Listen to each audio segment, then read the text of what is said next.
अतुल सुभाष के मामले पर क्या बोले अतुल के वकील, केस पर किए क्या क्या खुलासे। मैट्रिमोनियल डिस्प्यूट का मामला जौनपुर जिले में चल रहा था और उसमें भरण पोषण का जो मुकदमा था उसमें जो बच्चा व्योम था उसके लिए कोर्ट ने जो सबूत और जो दोनों पक्षों की तरफ से जो भी अपनी बात कही गई थी उनको देखते हुए एक आदेश पारित किया था और वह 40,000 रुपये प्रति माह बच्चे के लिए किया था। तो निश्चित रूप से अगर वह इनको ज़्यादा लग रहा था तो उसके लिए फोरम बना हुआ है कि अगर आप असंतुष्ट हैं तो उच्च न्यायालय में उसके लिए जा सकते थे। और इस मामले में हमारे जो जूनियर अवधेश तिवारी जी हैं वह ज़्यादातर इस मामले को देखते रहे, तो उन्होंने बताया कि 40,000 रुपया जो प्रतिमाह किया गया था वह ज़्यादा लग रहा था उसको, और हालांकि अभी वह मेंटेनेंस का पैसा दिया भी नहीं गया था। और इसी बीच में ये हम लोगों को सुनाई पड़ा कि उन्होंने आत्महत्या कर लिया है। ये बड़ा दुखद है, दुर्भाग्यशाली है, ऐसा नहीं करना चाहिए था।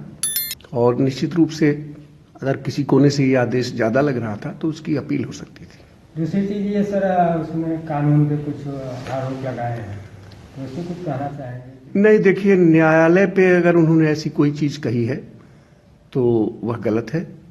न्यायालय में बहुत से मामले आते हैं और न्यायालयों में हमारे जौनपुर ज़िले में न्यायालय हमारी ओवरबर्डन्ड है, बहुत काम है। और न्यायालय मैं व्यक्तिगत रूप से जानता हूं कि जो पत्रावली पे जो साक्ष्य होता है उन्हीं के आधार पे दिया जाता है, वहां पे न्यायालय का कोई दोष नहीं है। अच्छा, वो लोग रहने वाले कहाँ के थे? वो बिहार का बच्चा रहने वाला था। और ये शादी जो है ये आजकल जो ऑनलाइन वगैरह और सब चली हैं, इस प्रक्रिया के तहत हुआ था। कोई अगुआ वगैरह नहीं था इस शादी का। अच्छा। और लड़का बेंगलोर रहता था, बेंगलोर से आता जाता था वो। और निश्चित रूप से कहीं न कहीं जो समझ में आता है कि उसके सास या ससुर या उसके जो साले लगते थे उन लोगों ने कोई अगर प्रताड़ना उसको दिया होगा कि सुलह कर लो, इतना पैसा लगेगा। तो ये आउट ऑफ रिकॉर्ड चीज़ें हैं। अगर ऐसा भी है तो उसको इस बात को कहना चाहिए था, हम लोगों को बताना चाहिए था। उसने ये अपने जो इस तरीके से सुसाइड किया वो गलत है। अच्छा, मतलब बीच में कभी उनका आना जाना हुआ था? बराबर तारीखों पे आना जाना रहता था।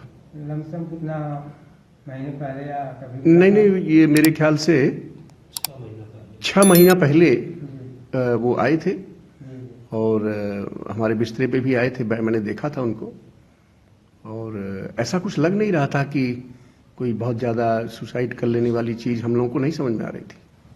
तो उनके परिवार की तरफ से कोई फोन वगैरह आपके यहाँ? नहीं, अभी तक हमारे पास कोई ऐसी फ़ोन वगैरह मेरी जानकारी में नहीं आया है।